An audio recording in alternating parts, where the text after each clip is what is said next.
네, 안녕하세요. 전북대학교 치과보철학교실의 서재민입니다. 오늘 저는 전치부 보철 치료 시 기능교합적 고려사항이라는 주제로 강의를 드릴 건데요. 오늘 제 강의의 포커스는 심미가 아니고 기능입니다. 전치부 보철 치료도 사실은 제가 선생님들께서 해준 보철물이 오래 가야지 환자 만족도가 높아지겠죠. 이쁘게 했는데 환자가 불편했다거나 이것 때문에 잘 안 씹힌다거나 아니면 다른 데가 더 안 좋아졌다거나 환자가 이쁘다고 잘하고 마쳤는데 얼마 안 돼서 깨지고 부러지고 보철물이 그렇게 되면 해주신 선생님들도 굉장히 속상하겠죠. 심미보철도 편안하고 오랫동안 기능해야 된다라는 이야기를 드리는 겁니다. 그래서 오늘 저는 심미가 아닌 기능과 관련된 이런 내용을 중심으로 청취하시는 선생님들께 조금 이해하기 쉽도록 아주 기본적인 내용을 설명드리려고 하는데요. 이 중에서 우리가 가장 먼저 알아야 되는 게 이 전치의 기능인데 보시게 되면 이런 것들이 있습니다. 이런 것들이 사실 다 의미가 있는데 하나씩 보시면 먼저 전치는 하악이 폐구했을 때 구치부와 함께 안정된 유지 접촉을 하고 있는 게 원칙이에요. 그래야만 전치부도 양측 구치부와 함께 안정된 주지를 위한 산발이의 한 축이 되기 때문에 그렇다는 거죠. 또 저작계는 기본적으로 3종지대이기 때문에 받침점 역할을 하고 있는 과두로부터 가장 멀리 떨어진 이 전치가 대합치와 안정된 교합을 하고 있으면 사실 아주 적은 힘으로도 효율적으로 하악위를 안정시키는 거기 때문에 우리가 꽉 물었을 때 구치만 전치를 보호하는 게 아니고 반대로 전치도 굉장히 효율적인 힘으로 구치를 보호한다는 이야기입니다. 그래서 우리가 폐구했을 때 구치와 전치가 서로 보호한다는 개념이 있는 겁니다. 또 안정된 접촉을 하고 있어야 대합치의 정출도 이렇게 막을 수 있을 거고요. 하악이 편심 운동을 할 때 이런 전치의 유도 기능도 이 접촉점에서 시작을 하거든요. 우측방, 좌측방, 전방 운동이 모두 접촉점에서 시작을 하잖아요. 그런데 상하악 전치가 너무 떨어져 있으면 하악이 전방 운동이나 측방 운동을 할 때 즉각적으로 유도 기능을 발휘할 수가 없게 되니까 사실은 만약 떨어져 있게 되면 하악이 전방이나 측방 운동 같은 편심 운동을 하게 될 때 이 전치가 닿을 때까지는 굉장히 짧은 시간이겠지만 그 시간 동안에는 어떤 다른 치아들이 그 접촉이 유도를 담당해야 되는 접촉이 발생할 수밖에 없게 되는 거죠. 그리고 두 번째 이 기능 범위 혹은 기능로라고 하는 것은 사실 전치가 가져야 될 어떤 기능은 아니고요. 전치가 가져야 될 형태, 위치, 이런 것들과 관련된 것이라고 보시면 되는데 제가 이건 뒤에서 한 번 더 설명드리겠지만 여기 이 노란색의 기능로가 노란색의 이 범위가 이제 기능로라고 하는 건데 이게 이제 하악이 실제로 움직이는 경로 혹은 범위라고 보시면 됩니다. 그런데 이런 하악의 기능 범위를 우리가 침범하거나 또는 방해하는 형태로 이렇게 보철물을 만들게 되면 이런 다양한 문제점들이 이렇게 일어날 수 있다라는 얘기입니다. 그리고 이제 전치의 마지막 기능으로는 앞서 말씀드렸듯이 하악이 전방, 측방 운동할 때 전치가 유도의 역할을 담당해 줌으로써 이제 구치를 이개시킨다는 거고, 그래야만 다 아시다시피 어떤 수평적인 힘이 이렇게 이제 대구치에 가해지는 것을 막아주게 되고, 구치가 이개됨으로써 불필요한 근긴장을 풀어줘서 이렇게 이제 저작계 전반의 스트레스 수준이 낮아질 수가 있게 되는 거죠. 그래서 이렇게 상하악 전치가 보철 치료를 했을 때 서로 이렇게 긴밀하게 접촉하고 있어야만 하악이 전방, 측방 운동을 할 때 즉각적인 유도 기능을 발휘할 수 있기 때문에 이렇게 이제 구치가 즉각적으로 이개될 수가 있는 겁니다. 그래서 우리가 이런 아주 기본적인 보철 치료를 할 때에도 저는 이 환자의 원래 자연치아가 가지고 있던 고유의 전치 기능을 좀 생각하면서 이것을 회복시켜주는 것에 우리가 포커스를 맞출 필요가 있다라고 하는 거고요. 이런 올세라믹 같은 보철물 같은 경우에도 많은 선생님들께서 이 보철물들이 막연하게 깨질까 봐 기능을 자꾸 이렇게 스킵하려고 하는데 어떤 모양과 어떤 교합 형태만 잘 부여를 한다면 충분히 전치의 기능을 수행할 수 있다라고 저는 생각을 하고 있습니다. 그리고 이제 라미네이트도 마찬가지예요. 라미네이트 사실은 보호하려고 일부러 교합 저는 낮게 하지도 않고요.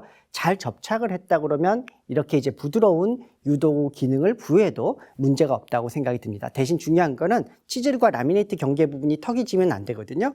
그러면 이제 전방 운동을 할 때 턱이 진 데서 하악 전치가 딱 걸리면서 라미네이트가 떨어지거나 깨질 수 있기 때문에 이렇게 이제 인사이저 엣지를 포함하는 라미네이트를 하실 때 접착 후에 이 설측의 경계부를 매끈하게 처리를 한다면 이런 유도 기능 시에도 특별한 문제가 발생하지 않는다라고 생각을 하고 있습니다. 임플란트도 마찬가지예요. 현대 임플란트 충분한 숫자로 심어져 있다면 전치의 이런 모든 기능들 충분히 수행할 수 있고요. 심지어 RPD의 지대치료를 함께 사용할 수가 있죠. 그래서 전치에 우리가 어떤 보철 치료를 하시든 간에 심미와 기능 이 두 가지 축을 모두 치료 계획에 조금 포함시켜서 진행하셔야 된다라는 얘기를 드리고 싶습니다. 그렇다면 우리가 과연 그 전치부 보철물을 제작할 때 어떻게 우리가 기능을 부여할지 또 어떻게 설계할지에 대해서 좀 알아보도록 하겠습니다. 먼저 여러 가지 설계 포인트가 있는데 그중에서 가장 첫 번째로 제가 생각하는 거는 상악 전치의 이 오목한 설면이에요. 오목한 설면. 그 이유는 이 오목한 설면이 원래 자연치아가 가지고 있는 어떤 해부학적 형태이기 때문이 그 첫 번째 이유가 될 거고요. 상악 전치의 설면이 오목해야지 제가 앞서 말씀드린 하악 전치의 기능 범위를 충분히 수용할 수 있기 때문에 그렇습니다. 이렇게 상악 전치 설면이 볼록해버리면 하악이 기능 운동을 할 때 하악 전치가 상악 전치랑 부딪히겠죠. 개인적으로 제가 아마 지금까지 굉장히 문제가 있었던 그런 뜯어낸 수많은 보철물들 중에서도 특히 이 부분, 그러니까 설측이 오목하지 않는 보철물들이 가장 많은 문제를 일으키는 것 같다라는 인프레이션을 좀 받았습니다.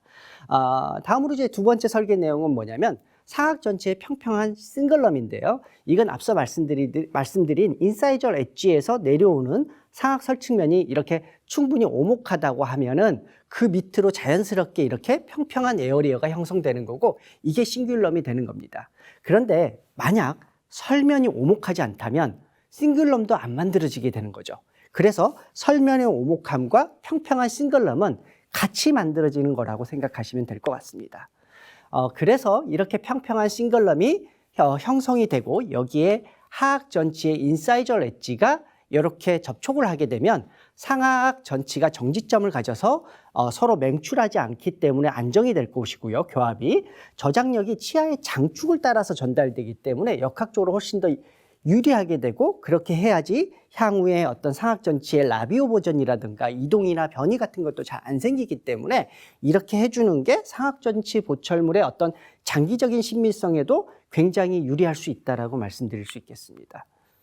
그리고 또 하나 중요한 거는 하악 전치의 명확하고 샤프한 절단연이 될 것 같습니다. 이렇게 하악 전치는 명확한 순절단 성각을 가져야 되고 절단연이 너무 두껍지 않는 것이 좋다라고 하는 겁니다. 그래야만 이렇게 상악 전치의 보철물의 어떤 싱글럼이 조금 작다 하더라도 하악의 절단연이 안정적으로 잘 안착할 수가 있게 되고요. 반대로 하악 절단연이 너무 두꺼우면 하악 전치의 덩치가 커지는 거기 때문에 하악이 기능 운동을 할 때 자꾸 상악 전치의 설측면을 건들 확률이 높아지면서 서로 부딪히게 되는 가능성이 커지는 거죠.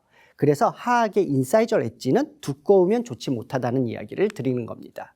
그리고 또 하나 중요한 것은 이렇게 절단연이 협측이 설측보다 약간 아래쪽으로 경사지게 하는 것이 좋다라는 얘기를 드리고 싶어요.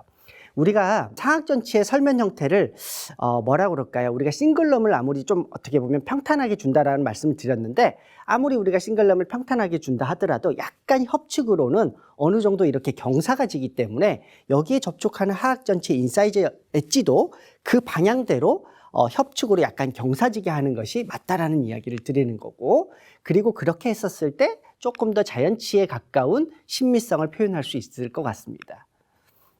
하지만 매번 우리가 상악 전치 설측 치정부에 싱글럼을 이렇게 평평하게 만들고 거기에 하악 전치 인사이저 엣지를 위치시키는 것이 항상 가능한 건 아니에요.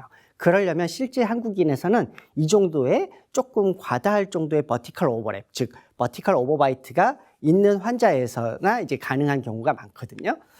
그래서 이렇게 버티컬 오버랩이 깊지 않은 경우에서는 이렇게 하악 전치에 대합되는 상악 전치 부분을 비록 해부학적으로는 싱글럼 위치는 아니더라도 그 부분을 조금 평탄하게 만드는 것만으로도 그 부분에서 싱글럼 역할을 수행할 수 있는 어떤 정지점을 형성할 수 있다라고 생각이 듭니다.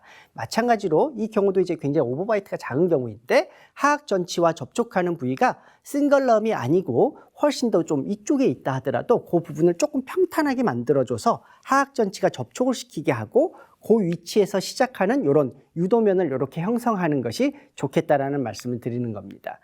특히 이제 임플란트 보철물에서는 대합 전치와 접촉되는 부위에 이렇게 약간의 이 평탄면을 만들고 여기에 이제 하악 전치와의 접촉점을 형성해 주는 것은 사실 임플란트 장축으로 응력이 가해지도록 유도를 하는 거기 때문에 어떤 임플란트의 기계적 합병증을 그만큼 줄일 수 있는 방법이 될 거라고 생각이 듭니다.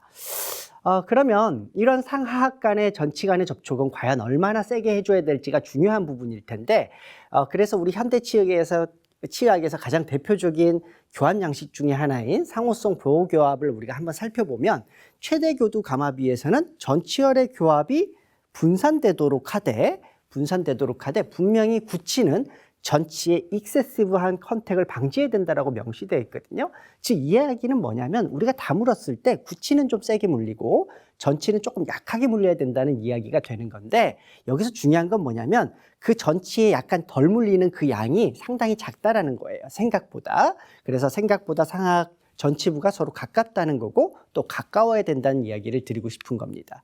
그래서 이런 우리가 전체적인 보철을 재건했을 때를 기준으로 했을 때 상하악 전치가 이렇게 조금 어느 정도 긴밀하게 접촉을 하고 있어야만 앞서 말씀드린 전치의 고유 기능을 발휘할 수가 있게 되는 거죠.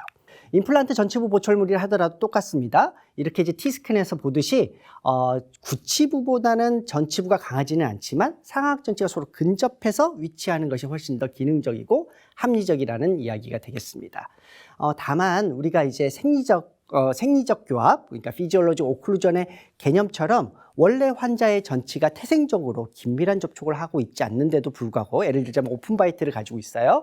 그런데도 불구하고 현재까지 그런 교합이 치아나 저작계가 별 문제 없이 잘 받아들이고 있고, 그동안 특별한 문제나 불편감이 없이 지냈으며, 또 앞으로 병적으로 이 교합이 진행될 가능성이 보이지 않는다고 생각이 들면, 현재의 그런 교합, 예를 들어서 전치부에 현재 환자가 가지고 있는 오픈바이트, 이런 것들을 존중해주는 보철 수복을 해주는 것이 맞다라고 말씀을 드리고 싶습니다. 그래서 이렇게 정상적으로 기능을 잘 하고 있는 인접 자연 치아들이 선천적으로 대합 치아와 이렇게 오픈된 상태이고, 이게 현재 병적이지 않는 상태라면 그와 대칭되는 반대쪽에 있는 보철물도 그에 준하는 정도의 양으로 오픈을 시켜주는 것이 더 생리적이라고 말씀을 드릴 수가 있겠습니다.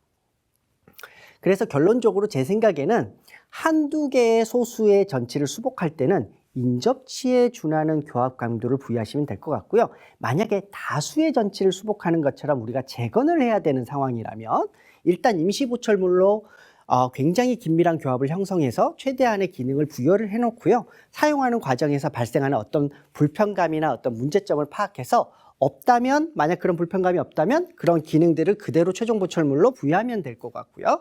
만약에 문제점이 있거나 불편감이 있다면 수정을 해나거나 조금씩 삭제를 해서 클리어런스를 확보해나거나 이런 방식으로 임시 보철물을 구강 내에서 완성을 해야 될 거고요. 그 완성된 임시 보철물의 결과를 최종 보철물로 이전시키는 것이 좋겠다라고 말씀을 드리고 싶습니다.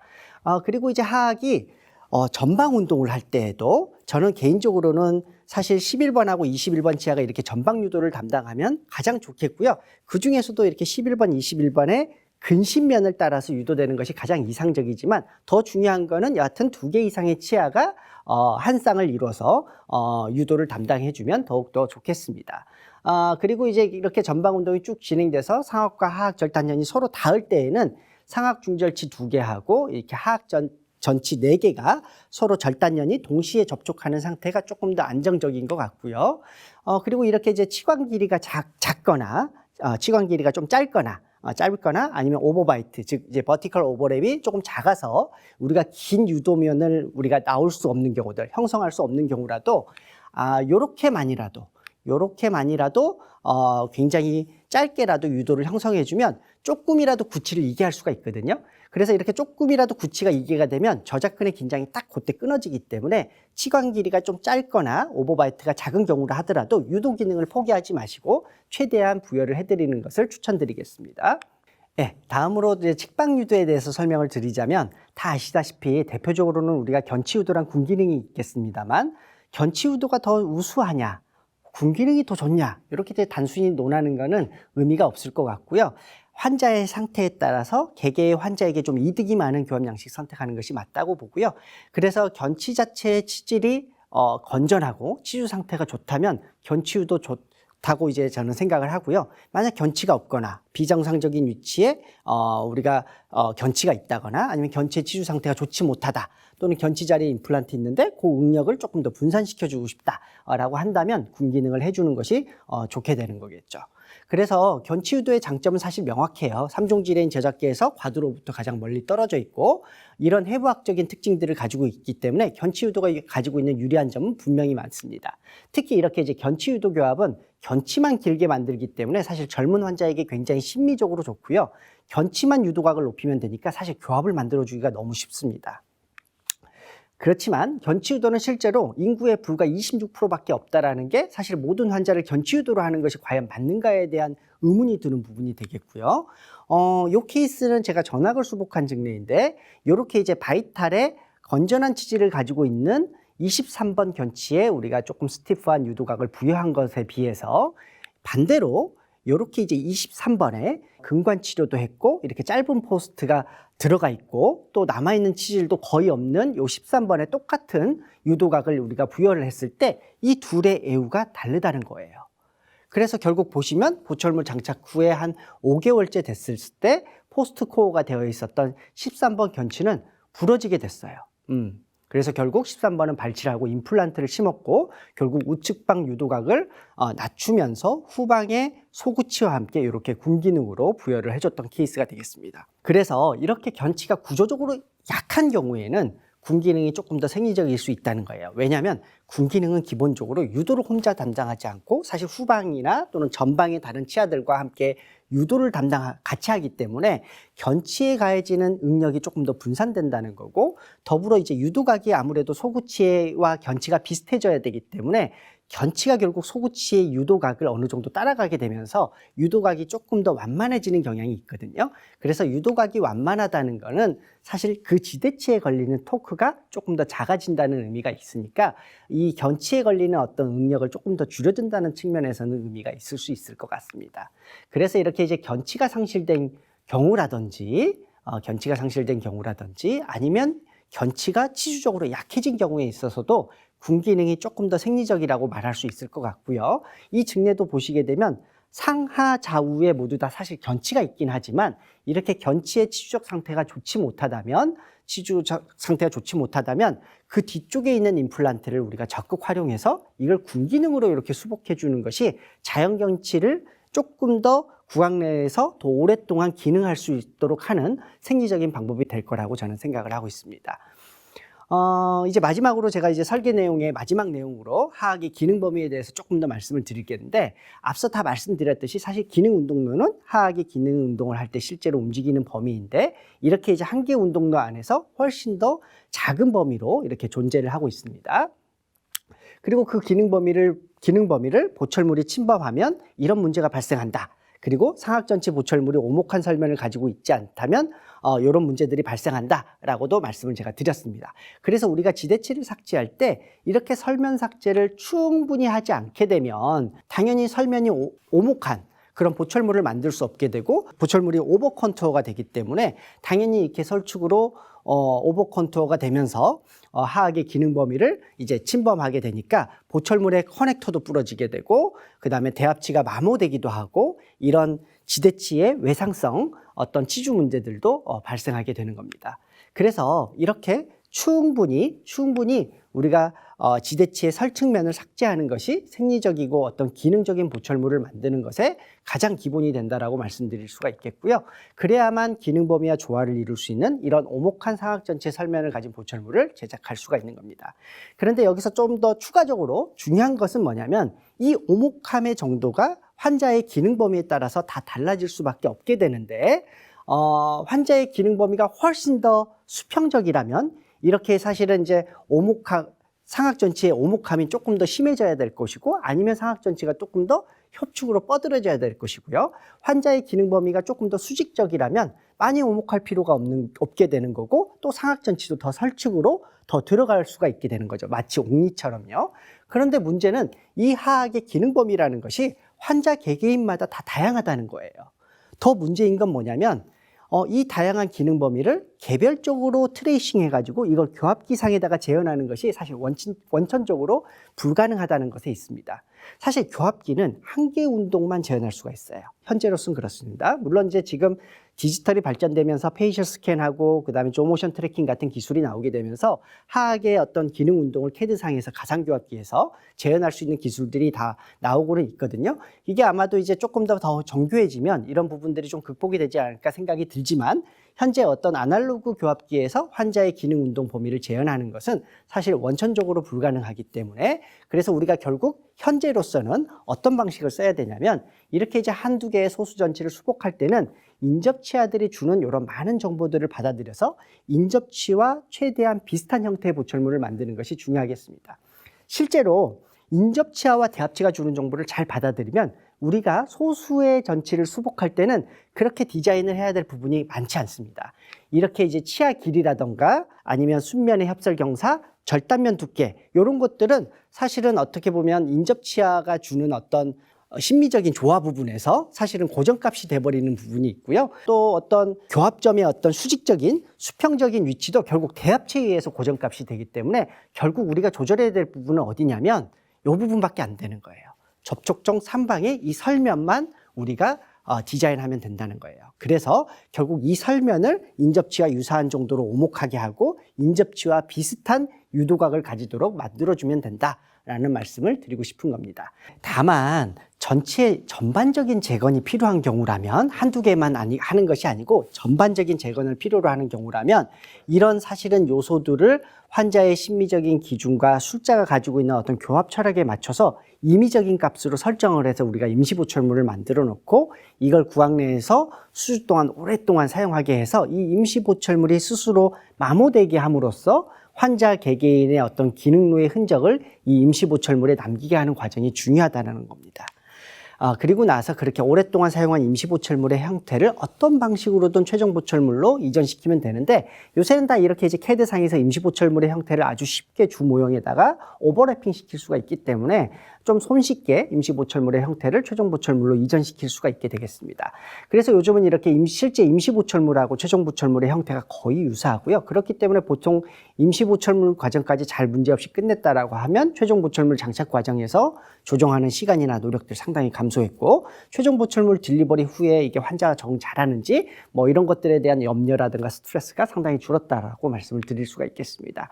그래서 우리가 이제 임상에서 만날 수 있는 그런 기능 운동로와 임시보철물의 중요성에 대한 증례를 한번 보자면 이 환자는 이제 68세 남자 환자인데 상악 전치부 마모가 이제 너무 심해서 심미적인 문제 때문에 왔고 또 저의 오래된 환자이기도 합니다.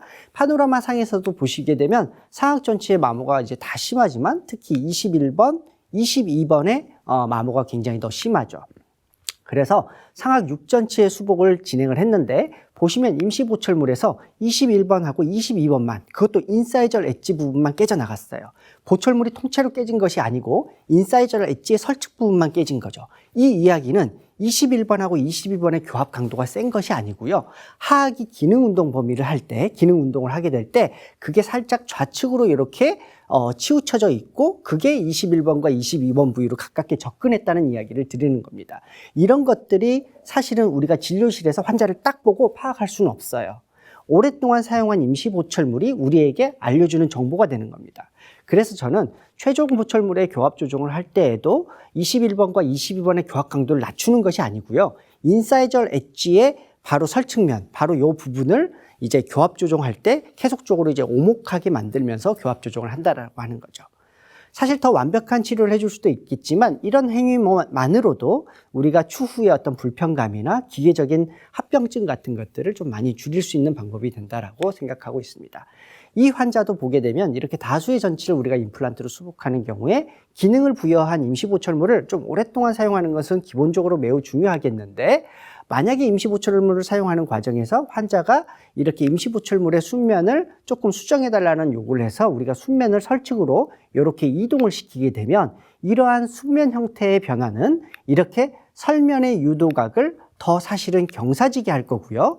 설면 공간을 또 조금 더 침범하는 그런 결과를 일으키기 때문에 만약 이런 수정을 했다라고 하면 이 상태에서 또다시 임시보철물을 어느 정도 사용하게 해서 문제가 추후에 또 생기는지 안 생기는지를 좀 살피는 과정이 필요하다라는 이야기를 드리는 겁니다. 그리고 그 이후에 이 임시보철물의 설치 형태를 우리가 최종보철물로 잘 이전을 시키게 되면 기능력이 있는 우리가 보철물을 만들면서도 동시에 기계적 합병증을 좀 줄일 수 있는 방법이라고 제가 이제 마지막으로 이렇게 말씀을 드리면서 오늘 강의를 천천히 마무리해 보도록 하겠습니다. 사실 제가 좀 장황하게 말씀을 드렸지만 결론적으로 우리는 전치부 보철 치료를 할 때 이런 어떤 전치의 고유의 기능을 우리가 회복시켜야 될 의무가 있다라고 말씀을 드리고 싶고요. 그러기 위해서는 기능을 고려한 치아 형태를 부여해야 되는데 거기에는 상악전치의 오목한 설명과 평평한 싱글럼을 가져야 된다는 거고 하악전치는 명확하면서도 샤프하고 얇은 절단면을 가져야 된다는 말씀을 드리고 싶습니다. 그리고 실제 임상에서는 적은 범위의 어떤 단순한 보철물을 제작할 때는 인접치와 대합치로부터 오는 정보를 잘 활용해서 최대한 인접치와 유사하게 보철물을 만드시면 될 것 같고요. 조금 더 복잡하고 범위가 큰 전치부 보철물 만들 때에는 임시 보철물로 검증을 받는 과정이 꼭 필요하다라고 말씀을 드리고 싶고 그게 이제 환자 구강 내에서 컨펌을 받은 임시 보철물이 그런 과정에서 필요하다는 거고 그렇게 컨펌 받은 임시 보철물의 정보를 마지막으로 최종 보철물에 꼭 이전을 시켜줘야 된다라는 말씀을 마지막으로 드리면서 제 오늘 모든 강의를 마치도록 하겠습니다. 경청해 주셔서 감사합니다.